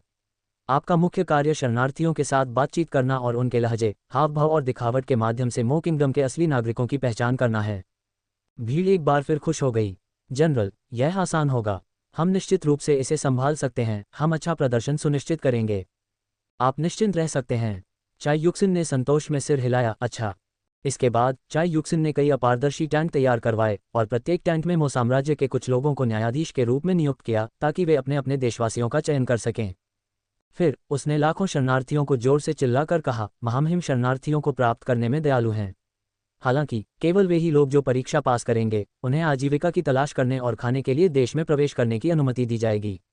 इसलिए आपको टैंक में प्रवेश करने के लिए एक एक करके व्यवस्थित रूप से लाइन में लगना होगा। यदि आप नियमों का पालन नहीं करते हैं तो हमें दोष न दें यदि हमारी तलवारें और भले इसके प्रति अंधे हैं। शरणार्थी चिंतित भी थे और प्रसन्न भी। ये बहुत अच्छी बात है कि उन्हें भूमिगत शरणार्थी मिल रहे हैं। पब फ्यूचर द्वारा विज्ञापन, चिंता मत करो, हम निश्चित रूप से लाइन में लगेंगे। ये कब शुरू होगा, पहले मुझे जाने दो। सभी लोग बहुत खुश और उत्साहित थे क्योंकि उन्होंने देखा था कि दूसरी तरफ कोई दलिया पका रहा था। चावल की सुगंध हवा में फैल रही थी। जब तक वे वहां जाते उन्हें गर्मागर्म दलिया मिलता रहता। लाइन में लगो, लाइन में लगो, जल्दबाजी मत करो। और इस प्रकार एक के बाद एक शरणार्थी तंबू में प्रवेश कर गए और मो साम्राज्य से आए लोगों की परीक्षा का सामना करने लगे। जो लोग आपको सबसे अच्छी तरह जानते हैं वे अक्सर आपके अपने लोग होते हैं। वे बातचीत के कुछ वाक्यों से ही बता सकते हैं कि आप उनमें से ही एक हैं। वे ये भी बता सकते हैं कि आप पहाड़ों के किस सुदूर कोने से हैं। इस प्रकार ये प्रक्रिया बहुत सुचारू रूप से चलती है और अधिकांश लोग इसमें सफल हो जाते हैं। गुजरने के बाद उन्हें सीधे दूसरी तरफ दलिया का कटोरा मिलता है और वे उसे दिल खोलकर पीना शुरू कर देते हैं। ये दृश्य पीछे इंतजार कर रहे लोगों को बहुत प्रेरित करता है। बेशक कुछ ऐसे भी थे जो जांच में खरे नहीं उतर सके और उन्हें मौके पर ही गिरफ्तार कर लिया गया। इस प्रकार एक दिन बीतने के बाद लगभग 50,000 संदिग्धों का पता लगा लिया गया। हर कोई इस बात से खुश था कि वे पकड़े गए, अन्यथा यदि उन्होंने कोई परेशानी खड़ी की होती तो परिणाम अप्रत्याशित होते। इन लोगों से कैसे निपटा जाना चाहिए, चाय युक्सिन ने पूछा। बस उन सबको मार डालो, अनलुशान ने उदासीन भाव से कहा। उन्हें मारना कितना बेकार है। चलो उन्हें नदियां खोदने दें, उन्हें पैसे देने की जरूरत नहीं है, बस ये सुनिश्चित करें कि वे भूख से न मरें। चाय युक्सिन ने सुझाव दिया। यह एक अच्छा विचार है, चलो ऐसा करते हैं। एनलुशान ने सहमति में सिर हिलाया। हम वर्तमान में भर्ती कर रहे हैं। CNKRJP अनुवादकों मित्लर्स का स्वागत है। Discord server URL Pub Future द्वारा विज्ञापन। संपर्क टॉस साइट मैप दान करें मेनू दिखाओ। उपन्यास ऑनलाइन पूरा पढ़ें। उपन्यास बिन। उपन्यास जब से मैंने अपना क्षेत्र दान करना शुरू किया मैं युगों युगों में महान सम्राट बन गया। अध्याय 57। जब से मैंने अपना क्षेत्र दान करना शुरू किया मैं युगों युगों में महान सम्राट बन गया। C57 पब फ्यूचर द्वारा विज्ञापन। अध्याय 57। इस प्रकार 10 लाख शरणार्थियों को स्वीकार कर लिया गया। जो लोग नदियां खोदना चाहते थे वे नदियां खोदते थे और जो जंगल साफ करना चाहते थे वे जंगल साफ करते थे। जब तक वे मेहनत करते थे उन्हें न केवल खाने के लिए भोजन मिलता था बल्कि उन्हें पैसे भी मिलते थे और मजदूरी भी कम नहीं थी। शरणार्थियों को इतने अच्छे व्यवहार की उम्मीद नहीं थी, यह एक सपने जैसा था। खास तौर पर जब उन्होंने सुना कि राजधानी में उन्हें भी अच्छे और सस्ते सीमेंट के घर खरीदने का मौका मिला है तो उनका दिल उम्मीद से भर गया। उन्होंने और भी ज्यादा मेहनत की, जल्द से जल्द घर खरीदने की कोशिश की ताकि पत्नी और बच्चों के साथ एक खुशहाल परिवार की जिंदगी जी सकें। जहां तक अपराधियों का सवाल है, उन सभी को नहर खोदने के लिए ले जाया गया था, जहां उनसे बहुत अधिक थकाने वाला काम कराया जाता था, उन्हें बहुत कम खाना दिया जाता था और उन्हें कोई वेतन भी नहीं दिया जाता था। अगर तुम नहीं मानोगे तो तुम्हें पीटा जाएगा, अगर तुम फिर भी नहीं मानोगे तो तुम्हें मार दिया जाएगा। कोई दूसरा रास्ता नहीं है। तीनों राज्यों के सम्राट हैरान थे।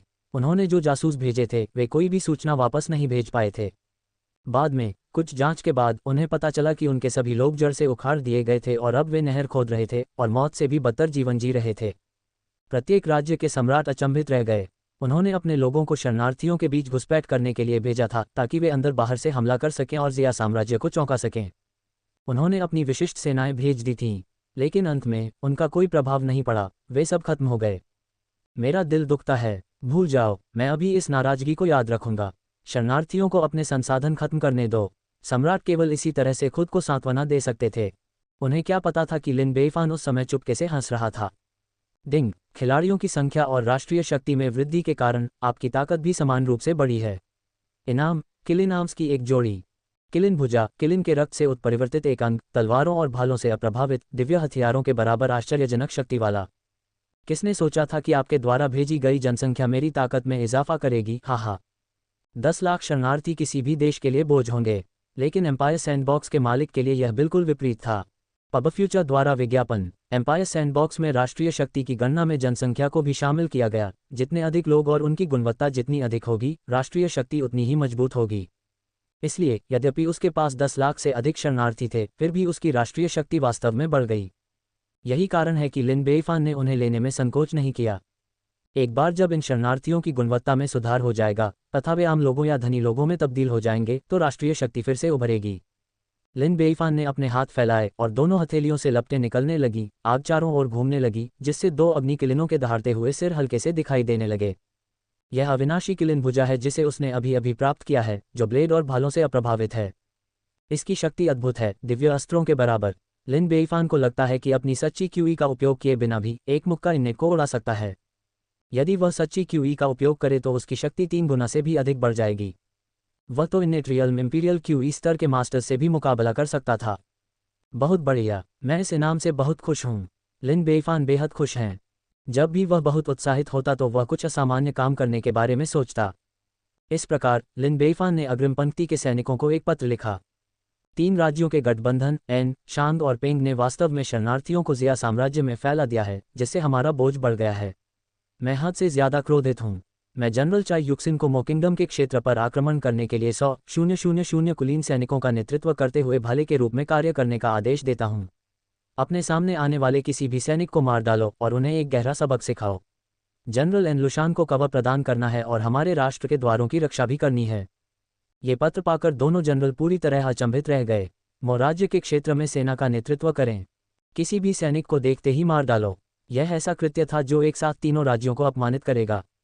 3 राज्यों का गठबंधन अन, शांग और पेंग, जिनमें से कोई भी जिया साम्राज्य से कमजोर नहीं था।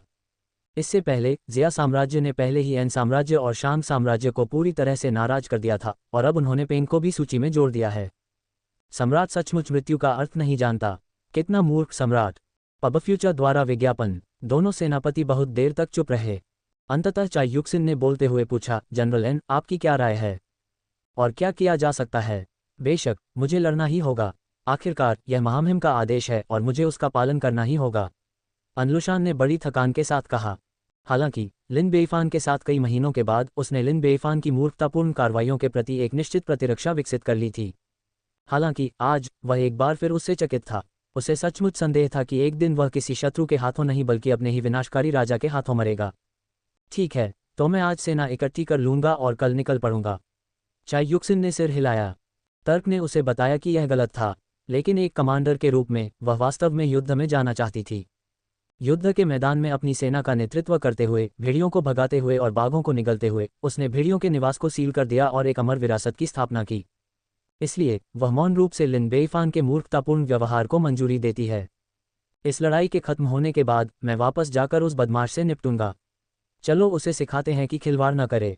उसी दिन चाई युक्सिन ने अपने सैनिकों को इकट्ठा किया और 100,000 कुलीन सैनिकों को इकट्ठा करने के बाद उन्होंने रात के लिए आराम किया।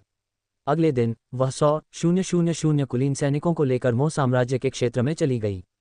तब तक मो साम्राज्य पर 3 अन्य राष्ट्रों का कब्जा हो चुका था। हालांकि चूंकि मो साम्राज्य में कोई मूल्यवान वस्तु नहीं मिली थी तथा इसकी आबादी बिखर चुकी थी, इसलिए विभिन्न देशों द्वारा छोड़ी गई कब्जाकारी सेनाएं महत्वपूर्ण नहीं थीं, केवल एक सांकेतिक उपस्थिति बनाए रखी थी। ठीक इसी वजह से वे यह अनुमान नहीं लगा सके कि जिया साम्राज्य अपने सैनिकों के साथ हमला करेगा। परिणामस्वरूप तीनों राज्यों के सैनिक मारे गए, मक्खियों की तरह गिर पड़े और शहर में घुसपैठ हुई, जिसके परिणामस्वरूप अनगिनत मौतें हुईं।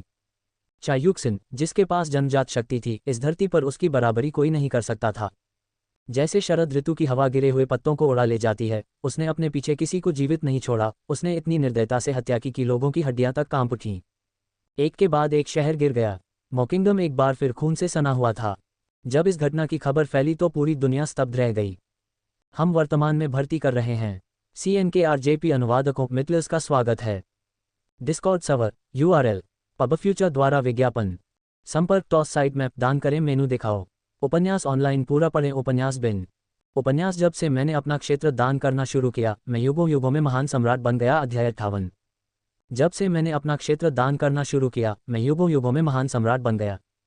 C58 पब फ्यूचर द्वारा विज्ञापन। अध्याय 58। हे भगवान, ज़िया साम्राज्य ने फिर से हमला किया है।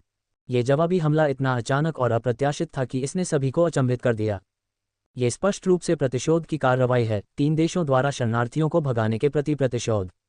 वह सचमुच एक मूर्ख सम्राट था। यदि वह कोई कदम नहीं उठाता तो बेहतर होता, लेकिन एक बार उसने कदम उठाया तो वह सभी को नाराज करने में सफल रहा। दुश्मन बनाने के मामले में उसका कोई सानी नहीं है।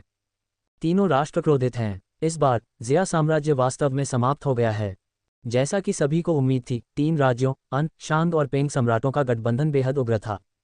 हालांकि मो साम्राज्य ने अपना महत्व खो दिया था और मो साम्राज्य में तैनात सैनिकों की संख्या बहुत ज्यादा नहीं थी, लेकिन हर देश के पास दसियों हजार सैनिक थे।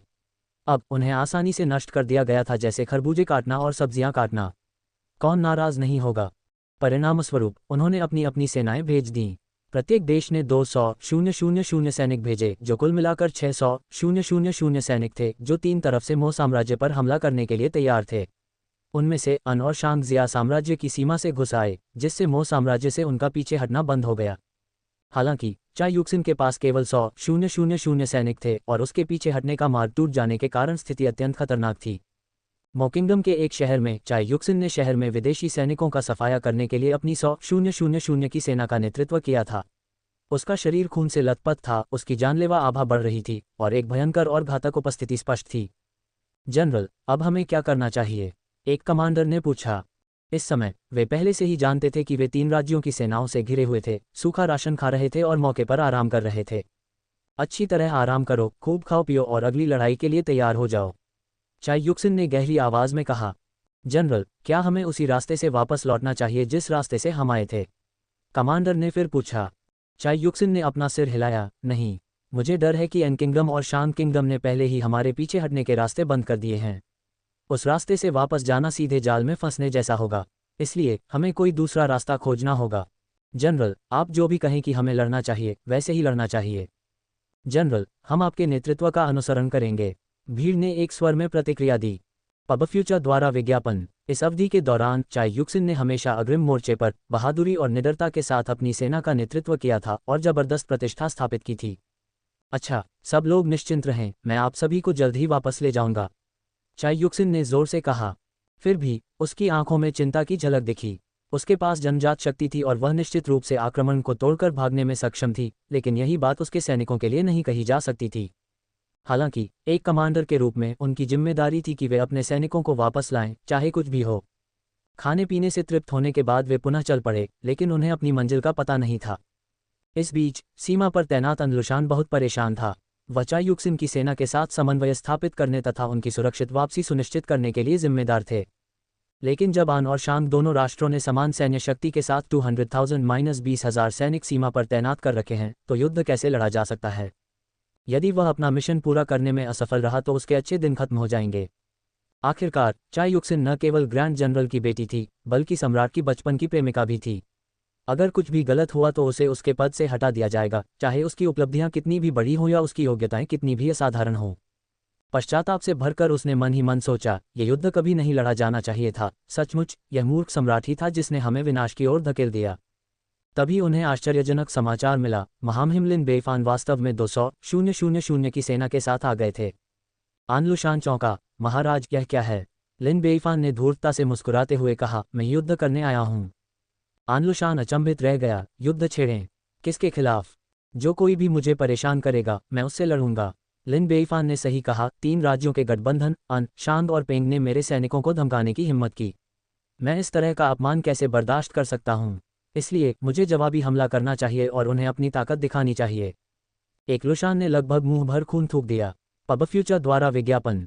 ये स्पष्ट है कि आपने दूसरों को धमकाकर शुरुआत की थी, उन्हें पूरी तरह पराजित कर दिया था, और अब आप में ये साहस है कि आप स्थिति को पलट दें। मूर्ख सम्राट की विचार प्रक्रिया वास्तव में सामान्य लोगों से भिन्न है। मैंने शांग किंगडम से शुरुआत करने का निर्णय लिया है। लिन बेईफान ने बड़े गर्व से घोषणा की। जनरल एन, हमारे राष्ट्र के द्वार की रक्षा करते रहो। मैं युद्ध के लिए जा रहा हूँ। एनलुशान एक बार फिर चौंक गया। महाराज, ऐसा कब हुआ है कि कोई सम्राट युद्ध में चला गया हो जबकि सेनापति राष्ट्र के द्वार की रखवाली कर रहा हो? आपका ड्रैगन शरीर अनमोल है और वर्तमान में आपका कोई वारिस नहीं है। क्या होगा अगर कुछ दुर्भाग्यपूर्ण हुआ? जनरल आन, मुझे और अधिक मनाने की कोई आवश्यकता नहीं है, मेरा मन बना हुआ है। लिन बेइफान ने जोर से चिल्लाते हुए कहा, ज़िया साम्राज्य के योद्धाओं, शांग साम्राज्य ने हमारे ज़िया साम्राज्य के लोगों को भड़का दिया है।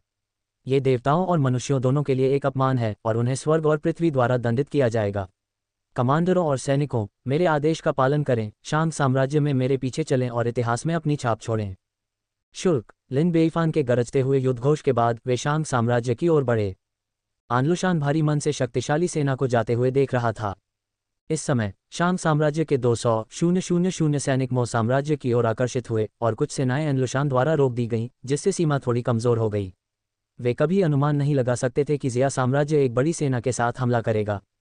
इससे भी कम उम्मीद ये थी कि लिन बेइफान स्वयं इस अभियान का नेतृत्व करेंगे।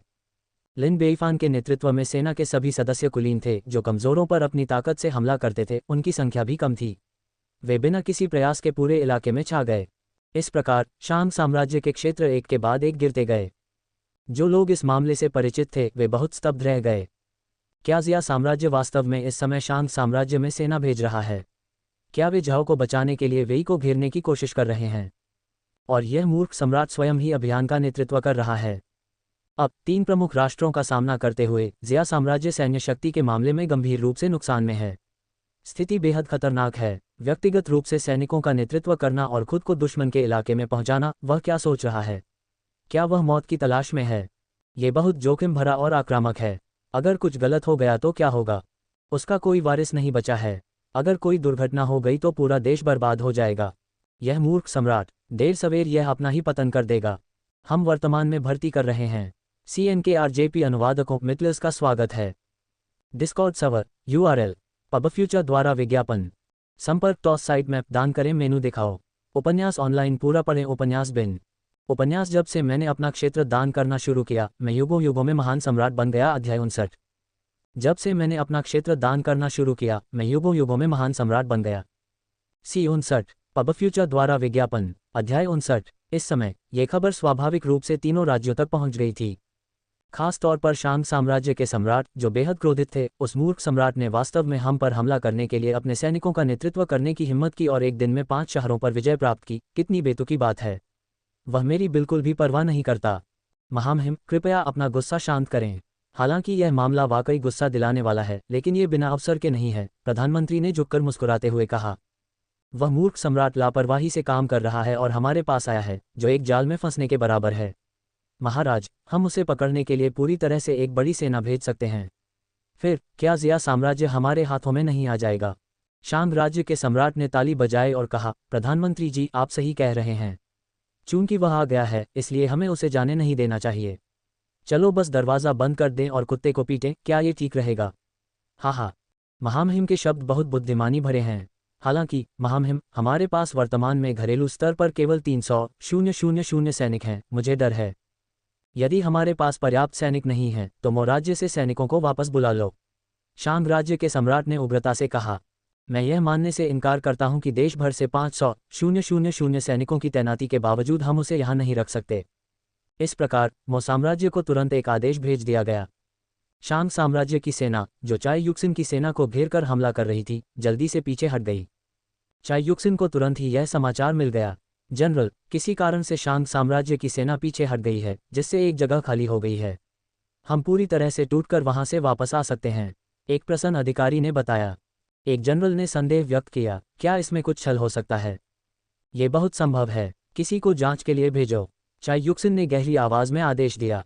हाँ जनरल। कुछ ही देर बाद स्काउट वापस लौट आया, जनरल को रिपोर्ट करते हुए, मुझे खबर मिली है कि महामहिम ने शांग साम्राज्य पर हमला करने के लिए 200,000 सैनिकों की सेना का नेतृत्व किया है। यही कारण है कि शांग साम्राज्य ने अपनी सेना वापस बुला ली है। इस खुलासे से पूरी सेना स्तब्ध रह गई। क्या महामहिम ने वास्तव में शांग साम्राज्य पर आक्रमण करने के लिए सेना का नेतृत्व किया था? क्या ये कुछ ज़्यादा ही साहसिक बात नहीं है? पबफ्यूचर द्वारा विज्ञापन। जनरल एन के बारे में क्या? उन्होंने उसे रोकने की कोशिश क्यों नहीं की? चाय युक्सिन चिंतित थी, ये बदमाश फिर से इतना लापरवाह कैसे हो सकता है?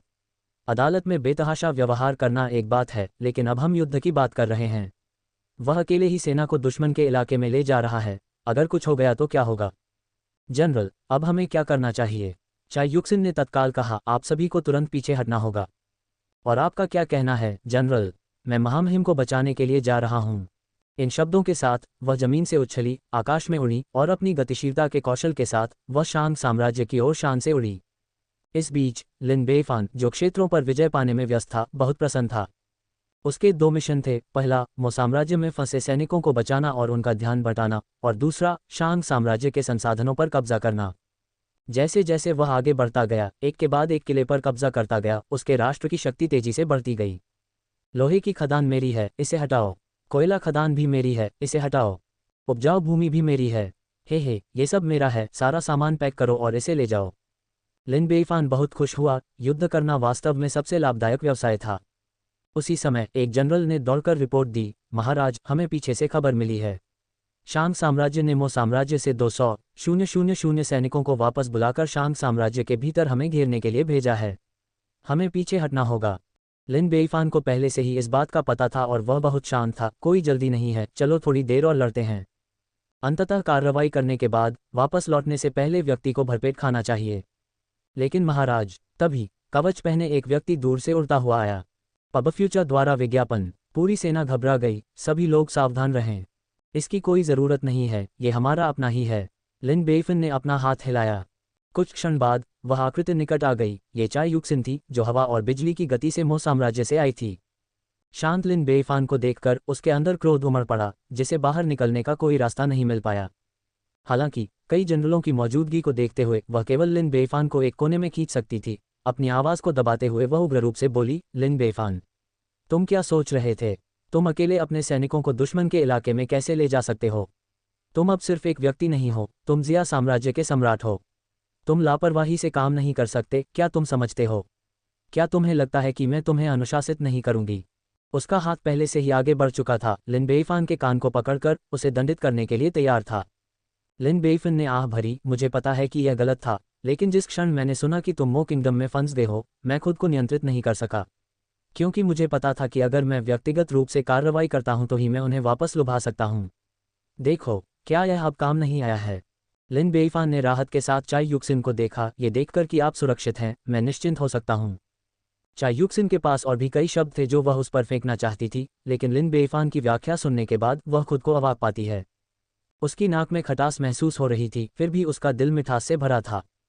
तो ये पता चला कि उसका लापरवाह व्यवहार पूरी तरह से उसके लिए था। चाय युक्सिन का स्वर नर्म हो गया, मैं समझती हूँ, लेकिन फिर भी तुम्हें इतना लापरवाह नहीं होना चाहिए, ठीक है? अब मेरे पास जन्मजात शक्ति है। मैं बहुत मजबूत हूँ और मैं इतनी आसानी से मुसीबत में नहीं पड़ूंगी। लिन बेइफान ने बार बार सिर हिलाया, समझ गया, अब से मैं जल्दबाजी में काम नहीं करूंगा। तभी लिन बेइफान का चेहरा पीला पड़ गया और वह लड़खड़ा गया। चाय युक्सिन चिंतित था, तुम्हें क्या हुआ है? जैसे ही लिन बेइफान गिरने वाला था, उसने तुरंत उसे पकड़ लिया। पीले चेहरे वाले लिन बेइफान ने कहा, शायद ऐसा इसलिए है क्योंकि मैं हाल ही में मार्चिंग और लड़ाई से बहुत थक गया हूँ, मैं कुछ कमज़ोर महसूस कर रहा हूँ। क्या आपको शाही चिकित्सक को बुलाने की आवश्यकता है? चाय युक्सिन ने चिंता से पूछा। कोई ज़रूरत नहीं, एक पल आराम करने के बाद मैं ठीक हो जाऊंगा। लिन बेइफान चाय युक्सिन की बाहों में सिमट गया और अपनी आंखें मूंद लीं। चाय युक्सिन का आलिंगन गर्म था, हालांकि कवच थोड़ा असहज था। अगली बार इसे बदलना होगा। हम वर्तमान में भर्ती कर रहे हैं। CNKRJP अनुवादकों मिटलर्स का स्वागत है।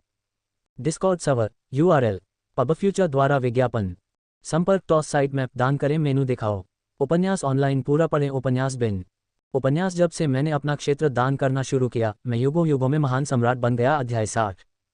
जब से मैंने अपना क्षेत्र दान करना शुरू किया, मैं युगों युगों में महान सम्राट बन गया। C60 पबफ्यूचर द्वारा विज्ञापन। अध्याय 60। चाय युक्सिन ने झुंझलाहट के साथ लिन बेइफान को घूरा। अब ये स्पष्ट हो गया था कि यह छोटा बदमाश सिर्फ दिखावा कर रहा था। लेकिन ये देखते हुए कि वह उसे बचाने के लिए इतनी दूर आया था, उसने इस बात को नज़रअंदाज करने का फैसला किया। कुछ ही दूरी पर दो बूढ़े लोग चुपके से हंस रहे थे और एक दूसरे से फुसफुसा रहे थे। ओल्ड चाय, अपनी बेटी और महामहिम को गले लगाते हुए देखो। मैंने हमेशा कहा है, वे बचपन के प्रेमी हैं और स्वर्ग में बनी जोड़ी हैं। मुझे लगता है कि हम जल्द ही उनकी शादी में शराब पिएंगे। हा, मुझे आशा है कि ऐसा होगा। ये दो वृद्ध व्यक्ति कोई और नहीं बल्कि प्रधानमंत्री और महाजनरल थे। ये सुनने पर कि लिन बेइफान शांग साम्राज्य पर हमला करने के लिए सेना का नेतृत्व कर रहा है, उन्होंने अपने भाई की वंशावली को बचाने के लिए दृढ़ संकल्प होकर उनका पीछा करने में संकोच नहीं किया। यद्यपि वे धीमी आवाज में बात कर रहे थे, फिर भी उनकी बातचीत चाय युक्सिन ने सुन ली। उसका चेहरा शर्म से जल रहा था। वह चाहती थी कि वह कोई गड्ढा खोदकर उसमें घुस जाए। लिन बेईफान की कुछ हद तक आत्मसंतुष्ट आंखों को देखते हुए उसने उसे जोर से चुटकी काटी। लिन बेईफान, ओह ओह ओह। कुछ ही देर बाद वे दोनों वापस आ गए। चाई युक्सिन चुपके से हंस रहे बुजुर्गों को देख रही थी, उसके चेहरे पर अभी भी एक अप्राकृतिक भाव था। उसने विषय बदलते हुए कहा, पिताजी, चाचा, सम्राट शांग साम्राज्य पर हमला करने के लिए सेना लेकर जा रहा है, ये कितना खतरनाक है। आप उसे क्यों नहीं मनाते? ग्रैंड जनरल चाई यूलांग ने अपने हाथ फैलाए और व्यंग्यात्मक मुस्कान के साथ कहा, हमने पहले भी उसे मनाने की कोशिश की थी, लेकिन कोई फायदा नहीं हुआ। प्रधानमंत्री शियाओ गुओलियांग ने भी कड़वी मुस्कान दी, सम्राट की अब अपनी राय है, वह हमारी कोई बात नहीं सुनता, हम उसे केवल वही करने दे सकते हैं जो वह चाहता है। बेटी, तुम्हारी बातें ज्यादा वजन रखती हैं, इसलिए तुम्हें उसे मनाने की कोशिश करनी चाहिए, ग्रैंड जनरल ने कहा। चाई युक्सिन ने अपना सिर घुमाया और बोली, महाराज, मैं अब सुरक्षित हूँ, क्या हम वापस जा सकते हैं? पब फ्यूचर द्वारा विज्ञापन। लिन बेईफान ने तुरंत अपना सिर हिलाया, नहीं, हम वापस नहीं जा सकते। चाई युक्सिन कुछ हद तक क्रोधित हो गया, हम वापस क्यों नहीं जा सकते? अगर तुम इसी तरह अपनी हठधर्मिता जारी रखोगी तो तुम हम सभी को नीचे खींच लोगी। क्या तुम में वाकई हमारी महान सेना को यहाँ गिरते हुए देखने का साहस है? मेरा मतलब यह है कि अगर हम अभी भी वापस लड़ने की कोशिश करते हैं तो भी बहुत देर हो चुकी होगी। उन्होंने शायद पहले ही एक बहुत बड़ा जाल बिछा दिया है, बस हमारे उसमें कूदने का इंतजार कर रहे हैं। अगर हम उसे तोड़ने में कामयाब भी हो जाते हैं तो भी हताहतों की संख्या बहुत ज्यादा होगी। चाई युक्सिन ने आह भरते हुए कहा, हालांकि हताहतों की संख्या बहुत अधिक होगी, हमारे पास उनका सामना करने के अलावा कोई विकल्प नहीं है। तो फिर क्यों न हम विपरीत दृष्टिकोण अपनाएं? हम इसका विपरीत कैसे करें? लिन बेईफान के शब्द आश्चर्यजनक थे, शांग साम्राज्य की राजधानी पर सीधे हमला करो और शांग साम्राज्य के सम्राट को बंधक बना लो। क्या? सब लोग चौंक गए। शांग साम्राज्य के सम्राट को बंधक बनाना कितना दुस्साहसिक विचार था। लिन बेईफान ने समझाया, देखो, हमारे यहाँ कुल 3 यूनिट हैं, अंकल चाई, तुम और लियू यूनुच। लेकिन शांग किंगडम में सिर्फ 2 यूनिट हैं। 3 से 2, हमारे पास बहुत बड़ा फायदा है। इससे हम शांग साम्राज्य की राजधानी पर पूरी तरह से हमला कर सकते हैं और उस पुराने चोर को बंधक बना सकते हैं। एक बार जब हम सफल हो जाते हैं तो न केवल हम आसानी से वापस लौट सकते हैं, बल्कि हम अकल्पनीय लाभ भी प्राप्त कर सकते हैं। ऐसा क्यों न करें? सभी ने इस पर ध्यानपूर्वक विचार किया और महसूस किया कि यह तरीका वास्तव में काम कर सकता है। लिन बेईफान ने मुस्कुराते हुए कहा, अब और संकोच मत करो। अगर हम जिस तरह से आए थे उसी तरह से पीछे हट गए तो हमें भारी नुकसान उठाना पड़ेगा। लेकिन अगर हम अपने पुल जला दें और शांग साम्राज्य की राजधानी तक लड़ाई लड़ें तो हम वास्तव में अपने नुकसान को कम कर सकते हैं और बचने का मौका पा सकते हैं। ठीक है, चलो करते हैं। वे तीनों ही युद्ध कौशल में निपुण थे और स्वभाव से बहुत ही निर्णायक थे। समय खरीदने के लिए हमें रास्ते में पड़ने वाले शहरों और इलाकों पर विजय प्राप्त करनी होगी और यह आपकी जिम्मेदारी होगी। हम जितनी तेजी से आगे बढ़ेंगे, हमारे जीतने की संभावना उतनी ही अधिक होगी। जरूर, कोई समस्या नहीं, इसे हम पर छोड़ दें। इसलिए जिया साम्राज्य की भव्य सेना एक बार फिर आगे बढ़ी। पब फ्यूचर द्वारा विज्ञापन। वे उसी मार्ग से वापस नहीं लौटे, बल्कि शांग साम्राज्य की राजधानी पर अपनी तलवारें तानते हुए विजय प्राप्त करना और आगे बढ़ना जारी रखा। 3 यूनिट विशेषज्ञों के हस्तक्षेप के कारण उनकी प्रगति उल्लेखनीय रूप से तीव्र थी। एक के बाद एक शहर के द्वार तोड़ दिए गए और शहरों का तेजी से स्वामित्व बदल गया, जिससे लिन बेईफान के नियंत्रण में क्षेत्र का तेजी से विस्तार हुआ। उसी समय लिन बेईफान ने शांग साम्राज्य के स्काउट्स का पता लगाने के लिए एम्पायर सैंडबॉक्स की क्षमताओं का उपयोग किया और उन सभी को मार डाला। परिणामस्वरूप उनकी गतिविधियां बहुत कम पता लग सकीं। इस समय शांग साम्राज्य के सम्राट को बहुत निराशा महसूस हुई। उन्होंने पहले ही राष्ट्रीय सेना को संगठित करने का आदेश दे दिया था और जोर देकर कहा था कि वे जिया साम्राज्य की सेना को शांग साम्राज्य में फंसा दें और फिर मूर्ख सम्राट को पकड़कर उनका पूरी तरह से सफाया कर दें। लेकिन इतना समय बीत चुका था, कोई खबर कैसे नहीं हो सकती थी। नीचे किसी से कहिए कि वह मुझे युद्ध की वर्तमान स्थिति के बारे में जानकारी दे। एक दिन बाद उन्हें यह संदेश भेजा गया, महामहिम को सूचित करें कि जनरल झाओ के संदेश के अनुसार हमारी सेनाओं ने अभी तक जिया साम्राज्य की सेनाओं का सामना नहीं किया है। क्या आपने उनका सामना नहीं किया? शांग साम्राज्य के सम्राट हैरान रह गए। ऐसा कैसे हो सकता है? इतनी बड़ी सेना कहाँ गायब हो गई? तभी बाहर से एक चिंतित आवाज आई, महामहिम, ये भयानक है, जिया साम्राज्य की सेना पहले ही राजधानी शहर तक पहुंच चुकी है। शांग साम्राज्य का सम्राट आश्चर्य से पीला पड़ गया, क्या वे राजधानी शहर में पहुंच गए हैं? क्या तुम मजाक कर रहे हो? वे राजधानी शहर में कैसे पहुंच सकते हैं? उनकी हिम्मत कैसे हुई? मैं महाराज को धोखा देने का साहस नहीं कर सकता, उनकी सेना ने पहले ही हमें घेर लिया है। शांग साम्राज्य का सम्राट गंभीर चेहरे के साथ शहर की दीवारों तक गया और उसने देखा कि जिया साम्राज्य की सेना पहले से ही द्वार पर खड़ी थी। 200,000 सैनिकों वाली विशाल एवं शक्तिशाली सेना, जिसके झंडे लहरा रहे थे, एक भव्य दृश्य था। हम वर्तमान में भर्ती कर रहे हैं। CNKRJP अनुवादकों मिटलर्स का स्वागत है। Discord server URL Pub Future द्वारा विज्ञापन संपर्क टॉस साइट मैप दान करें bonuses on India's biggest exchange bet now the best odds and biggest bonuses on India's biggest exchange bet now YOLO247.co संपर्क टॉस साइट मैप दान करें।